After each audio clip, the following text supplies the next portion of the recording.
Alright folks, welcome back. Today we have to cook some pork butts. A lot of them actually. We have a little get together coming up here, family event, and I'm in charge of the meat. So we're gonna do some pork butts, super easy to do on the pit barrel. We've got some here from our local grocer. We got them ordered for us. We'll get these bad boys out. Now, one thing I have learned cooking on the pit barrel is if you're doing a lot of meat, you know, even for example, a lot of ribs, you have to be cautious with the amount of grease and fat that actually drips off into the fire. So typically, if I was doing a single pork butt, I don't trim them a whole lot, just put them on there. But they make a pretty fair amount of grease. So I've noticed if you do a bunch of them, it gets a lot of grease smoke and it makes your meat taste funky. So what I do with these is I trim a lot of fat off them, more than you would typically, if at all. So that's what I'm going to do here, is just kind of get these trimmed up. Nothing super fancy. We don't have fancy knives or anything. Just grab something out of your wife's kitchen drawer and just take as much of this fat off as you feel necessary. I cut it down just about to the meat. You want to leave some on there, obviously. There's probably a special way to do this, but this is my special way. So I'll do this to all of them. We're going to try to fit 4 of them in there today, which I don't know. Yesterday I did 3 of them and it was pretty snug, but I'd like to get it all the rest of them done today. And then we just put it in roasting pans and save it till we're going to use it, which I believe is tomorrow. So I think I've got most of the big chunks off. So that's about all the fat. I took off 4 of them. Clump. Stick it over there. And then what I often do is I'll score the top of it, because once it's done cooking and you go to shred it to make pulled pork, it's a lot easier if the top is already cut. Otherwise you end up with a big piece of bark that kind of cuts up hard. So I'll just take it and about every 3/4 of an inch to an inch, just put a slice across it, and then we'll come back across it in the opposite direction. And like I say, I think it helps get a little bit of the seasoning in there, which we just use salt, pepper, garlic when we do these. That's it. So go like that. And like I say, it makes a big difference when you go to slice it up. Mrs. O uses just a mixer to mix it up and shred it. It works really well. So I'll do that to all of these in the same fashion there. Season them up, drop them on the pit barrel. These are probably the easiest things to cook on the pit barrel. These and baby back ribs, well, pretty much anything you do in the pit barrel is pretty easy, to be honest. It's actually pretty thick with fat through there, I didn't notice. And as I mentioned, if you're just doing 1, I don't even worry about trimming them. 2, not so much, but when you're doing more than that, you really got to trim the fat. Perhaps if you have some kind of drip pan that you could put in your pit barrel, something to at least catch the grease and keep it from dropping down on the coal basket, you know, that might help. And then you can leave more of the fat on if you feel so inclined to do so.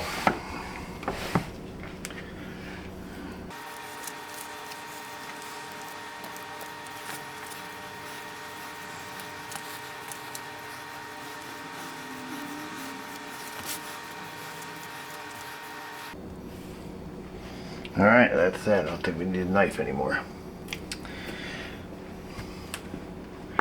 I'm just using just a regular all-purpose seasoning, so you can just do your own salt, pepper, garlic. I was being kind of lazy, bought some Grow Mates, and that's all it is. It says on here somewhere. Salt, garlic, black pepper. I usually use some of Malcolm Reed's How to Barbecue Right AP seasoning, salt, pepper, garlic, and some MSGs. don't ever use any kind of binder. I guess you could smear them with mustard or whatever, but this seems to work pretty well. You just, if they're moist already.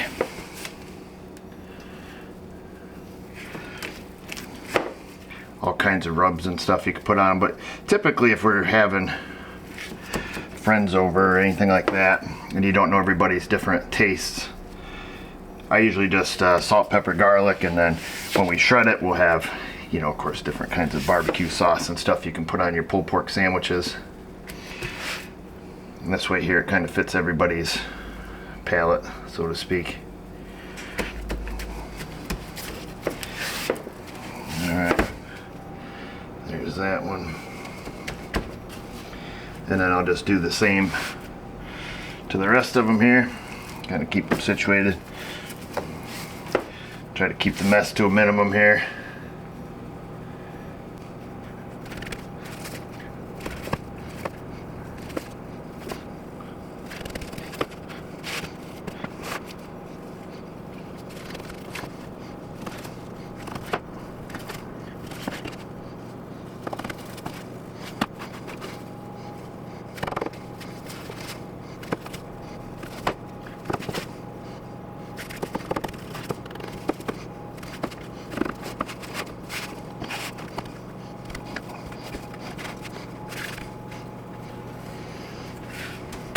So one of these does about 4, or so it seems.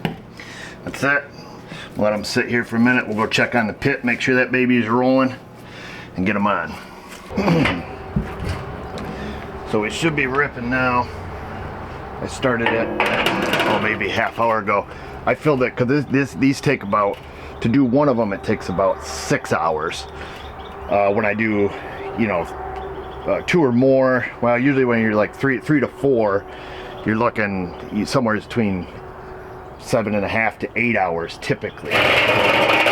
So with that being said, I filled the basket all the way full. We just use Kingsford, just plain old fashioned Kingsford. Ooh, that's hot.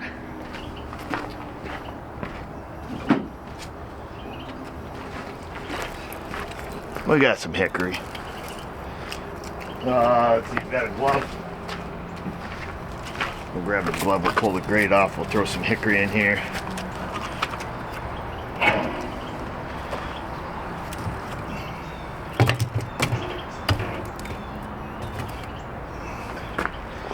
Alright, let's go get the meat.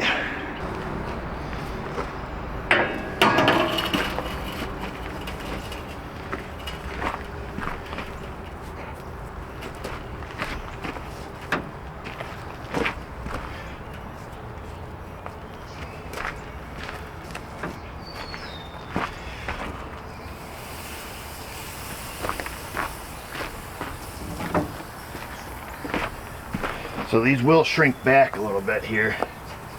I try to leave some airspace around them. Sometimes you have to move them after about a couple hours, just to open up some space around them. I don't know if it makes a difference or not. It's just my theory. All right, man, it's like Cheech and Chong out here. Put the rods in. Even though you're not hanging anything from the rods when you're using the pit barrel, you have to have the rods in, otherwise it'll burn out of control. It's too much air. I don't use any thermometers or probes or anything. We'll check them in a few hours, see what they look like. Usually in, I don't know, 4 or 5 hours, we'll pull them off and wrap them. We get them up in the 160 range, 160, 165, pull it off, wrap them, cook them till they're buttery smooth. Robert's your mother's brother. As far as getting your pit barrel going, pretty easy. Lots of videos online. I just use the chimney it comes with because it fits down in there pretty well. And like I said, I load the basket up with Kingsford, and doing a cook like this, I make sure I load it full. You know, pretty much flush with the top, and then whatever you add in there to get it going. And that'll seem to burn. It's been pretty warm out. I don't know if it makes a difference. It's outside temperature, but well, today's Halloween, so last day of October, and it's almost 80, or it's gonna be almost 80. And yesterday when I cooked the other ones off too, it was about that time, and it burned like 11 hours or so. It was still hot and kind of fizzling out there towards the end, but you'll definitely get your solid 8 hours out of a full basket using Kingsford. I've used other different types of charcoal too, and they work just as well. You know, the Blues Hog and the, I don't know, something with the doubles on it, and you know, cheap brands, and they all seem to burn about the same, in my opinion. So we're at the 3 hour mark.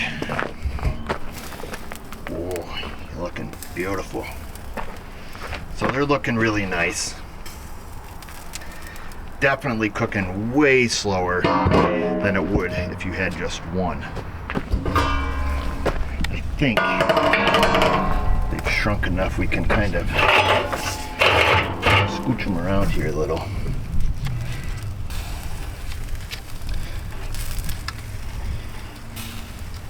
Keep our meat from touching.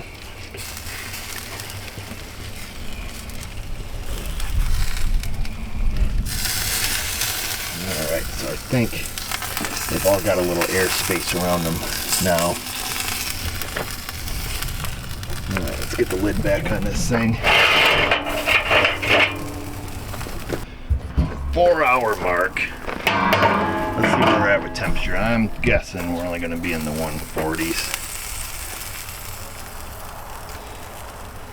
145 on that little fella. 147 on that guy. 148. Usually tell by looking at him. And about $1.50 on that guy. So now we need to go clean our probe. We'll check back in a few hours, see where we're at. We should be good now. 6.5 hours in. They look ready. You're looking ready, little pork.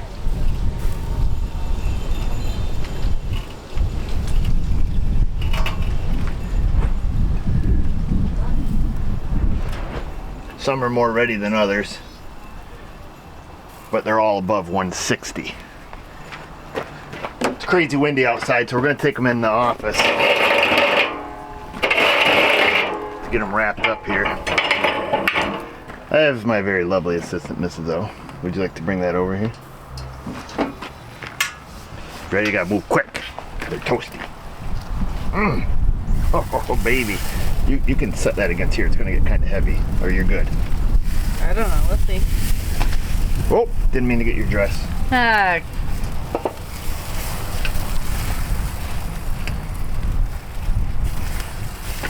Well, looking lovely. You got it? You want me to carry it? You should carry it. I don't know. I got it. You sure? I'll meet you right in there, Mrs. O. I'll put it right here. We've got our foil ready. So move it over. Nothing super special. We do find it's more useful to use like Reynolds Wrap, heavy duty, not a sponsor. Yesterday when we did them, we used the brand X, the Dollar Tree Special, and it doesn't work as well. Right, Mrs. O? Yeah. Just like folding a Christmas present. That's it, and we just do that to the other ones and we'll throw them right back on. And we're just gonna go right back on. At this point, you could actually finish them in your oven if you wanted to, but we've already got the coals out here ripping. Should have enough coals left to finish the job, hopefully. And now we don't really care about the temperature, we just want them buttery smooth. So when you stick your probe in it, you can't hardly feel it. If that makes sense. Probably gotta take the rest of the day. Probably won't check them for at least another 3 hours anyways. Let's have a look, folks. We're 8.5 hours in. Woo! Looking yummy. Like I say, we're not so concerned with temperature at this point as we are how do they feel. Get through the foil here. I'd make myself a little hole. I'm not shoving foil down in the meat. Okay, there we go. Naturally, this guy ends up right on top of a bone. dig a hole over here.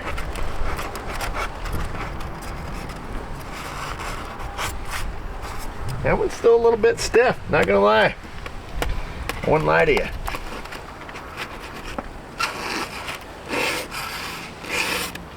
A little stiff on that guy still. Right on the bone there. Just for reference, the temperature is 203 on that one. Still a little stiffer than I like.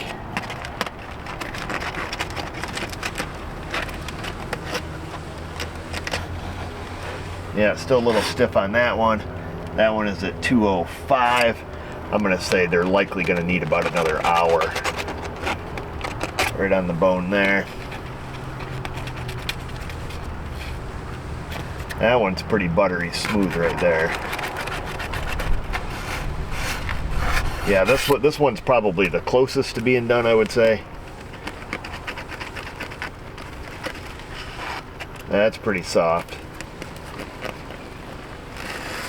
Yeah, I would say these two are likely the closest, so probably have to come off first. Yeah, that probe just drops right into them.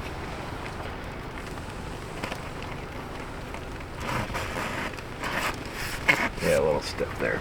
Let's let them go another hour. Come back. See where we're at. We're at the 9.5 hour mark. They feel buttery smooth. So I removed them from the grill. Or the cooker, I guess, if you will. Oh, baby. We're going to be putting them right in these roasting pans, so we will flip that little guy out with all the juices. Oh my gosh, I wish you guys could smell this. And then we'll find that shoulder and the scapula here. There it is. That little guy pops right out. Stick that to the side here. And it should be fork tender at this point. Look at that. Oh yeah. Oh yeah. So that's one of them. We'll grab another one here. Same thing. Ripping hot. Make sure you don't get any foil in there.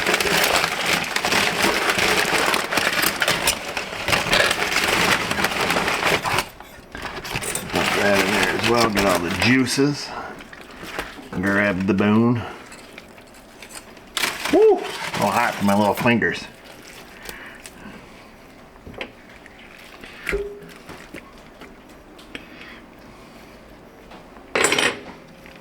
Poor little piggy.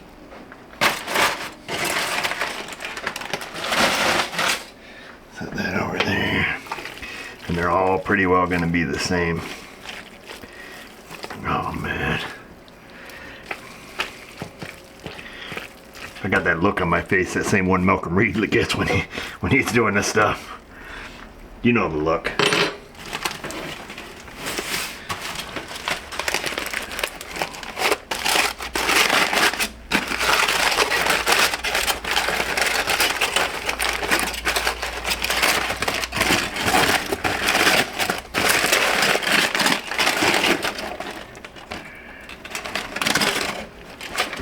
Yeah, this is a great way to do them for a bigger party or bigger event. However, like I say, it does add quite a bit of time versus doing just a single shoulder or butt, however you want to call it. And then to shred this, you can use a couple forks here, and you can break it apart. But we like to use the electric mixer. And that works really well. I don't know if we've showed that in another video, perhaps.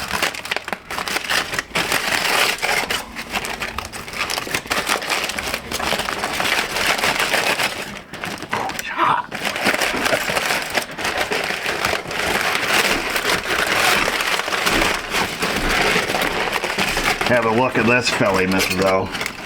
Yep. You come over here, get some of this area. It's easier to do the shredding when there's only one in there. Oh, this is great. Well, guess what? Oh, now there's 4 in here. No. Where were you I didn't know. 4 minutes ago? Over there working. You didn't hear what was going on over here? I was working. I wasn't my registering. gosh. Looks so good. Huh? Get out of there. I need a Oh, fork. sorry. It's so hot. This minute. This one feels, this is the toughest one of them all. This one is. Oh. This one feels a little tougher. You want a piece of this? Yeah, give me a fork already. I want a huge piece. Usually the YouTube people that eat this stuff get the camera on them for the taste test. It's so hot. We have to wait like 10 minutes. Stand by, folks. You want some, Sissy? You know it's hard to do it when there's more than one. Look at that. Yeah. Dink it, then sink it. Don't stick that back in there. Can't double dip because other people are gonna be eating here. Plus, it's on YouTube. We turn the camera off. You can double dip the crap out of that. Wait, what? What did you think? Good? Tastes like the other one. Tastes like the other ones. Kids, they don't even know. That's good. I can't taste this because I got my things in. It's pretty yummy. You happy? You satisfied? I've brought you pleasure. As usual. I got me a new fork. It's time for me to get some. I like it with a little bit of the fat on it, to be honest with you.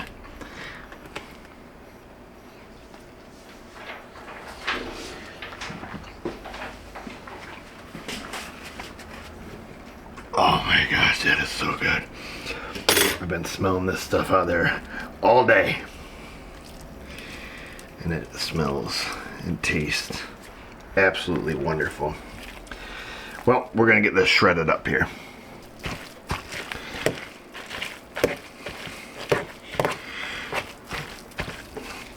So I just kind of go through and coarse shred it. I do have some like those claws there at home for shredding, but we don't have them. I don't have them here. The stuff's actually breaking up really easy. And then, like I say, you can come in with just a regular kitchen mixer, you know, with the double beaters on it, and just zip it around here and get it the rest of the way. But I just get up these big pieces, and I mean, it pulls apart super easy. Man, this stuff is so good. So that's that, easy peasy. This is the bigger of the pit barrels. I think it's the 22 inch, I believe is what it is. So they're about 7 pounds a piece. So we had like 28 to 30-ish pounds uncooked meat in there. You could see how it shrunk over time, kind of pulled back. I don't know how much loss there actually is. And then just the extra time, plan on a full day if you're doing, you know, more than 3. And that's about it. I don't know what else to say. It turned out wonderful. It tastes wonderful. It smells phenomenal. Perhaps if we were doing them for ourselves, we'd do something a little different, you know, some different rubs and stuff. But when we're doing them for a general party, just salt, pepper, garlic, hickory smoke, man, they taste absolutely wonderful. People love them. Put your own barbecue on there. We'll get some sweet heat pickles. Always go good with it. Some pickled onions, nice roll. Some Sweet Baby Ray's or whatever your favorite barbecue sauce is. And chow down. That's it. Thanks for watching, guys.